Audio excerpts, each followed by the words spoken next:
जब आधी रात को आप अपने घर में चैन की नींद सो रहे होते हैं, तब कुछ हाथ अपनी जान हथेली पर लेकर अंधेरी सड़कों पर मौत का पीछा कर रहे होते हैं। लोग इन्हें उपद्रवी बताते हैं, समाज इन्हें शक की निगाह से देखता है और सिस्टम इनके खिलाफ मुकदमों की फाइलें तैयार करता है। लेकिन क्या आपने कभी सोचा है कि अगर ये तस्करों की गोलियों का सामना न करें तो क्या हमारी गौ माता सुरक्षित रह पाएगी? आज रियल इंडियन हिस्ट्री की टीम उस संगठन का सच आपके सामने रखेगी जिसे दुनिया बजरंग दल के नाम से जानती है। लेकिन इसका उदय किन हालातों में हुआ और क्यों इसे धर्म की रक्षा का कवच कहा जाता है, ये जानना हर सनातनी के लिए जरूरी है। बात है साल 1984 की, जब पूरे देश में राम जन्मभूमि आंदोलन की लहर उठ रही थी। संतों ने संकल्प लिया कि वे अयोध्या से श्री राम जानकी रथ यात्रा निकालेंगे ताकि जन जन को जगाया जा सके। लेकिन उस समय की सरकार और प्रशासन ने इस यात्रा को सुरक्षा देने से हाथ खड्डे कर दिए। संतों को सीधी धमकी मिल रही थी, असामाजिक तत्व रथ को रोकने की साजिशें रच रहे थे। 1 अक्टूबर 1984 को अयोध्या की पावन धरती पर संतों की एक सभा हुई। वहां संतों ने भरे मन से भारत के युवाओं की तरफ देखा और एक ऐतिहासिक आह्वान किया। उन्होंने कहा, प्रभु राम का रथ रुकना नहीं चाहिए और इसके लिए अब हमें सेना नहीं बल्कि हनुमानों की टोली चाहिए। संतों के उस एक आह्वान पर अयोध्या के कोने कोने से नौजवान निकल पड़े। उसी दिन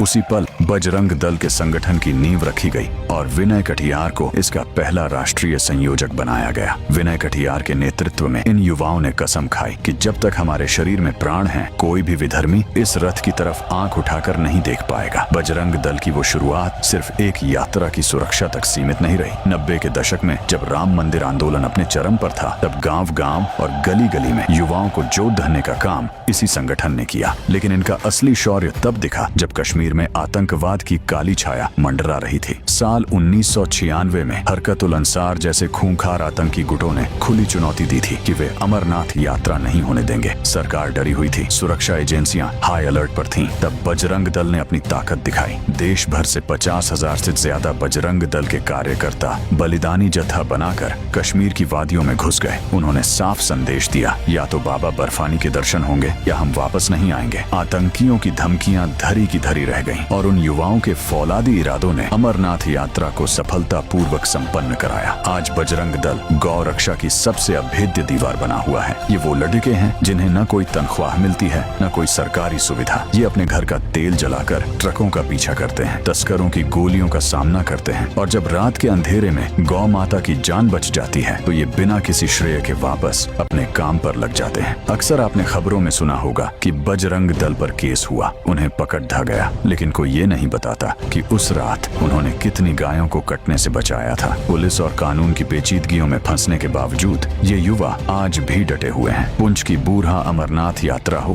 केदारनाथ की आपदा हो या कोरोना काल की सेवा, ये संगठन हमेशा अग्रिम पंक्ति में खड़ी डीटा रहा है। हमें समझना होगा कि बजरंग दल कोई राजनीतिक विचारधारा नहीं बल्कि एक सेवा और सुरक्षा का संकल्प है। जहाँ कानून की पहुँच खत्म होती है, वहाँ इन युवाओं का साहस शुरू होता है। ये वो लोग हैं। आज रियल इंडियन हिस्ट्री की टीम उन हजारों अनाम कार्यकर्ताओं को नमन करती है जिन्होंने गौ सेवा और राष्ट्र सेवा में अपना जीवन समर्पित कर दिया। अगर आपको भी लगता है कि इन युवाओं का संघर्ष जायज है और इन्हें समाज में वो सम्मान मिलना चाहिए जिसके ये हकदार हैं, इस वीडियो को इतना शेयर करें कि हर सनातनी को अपने इन हनुमानों पर गर्व हो सके। कमेंट में जय श्री राम जरूर लिखें। जय हिंद।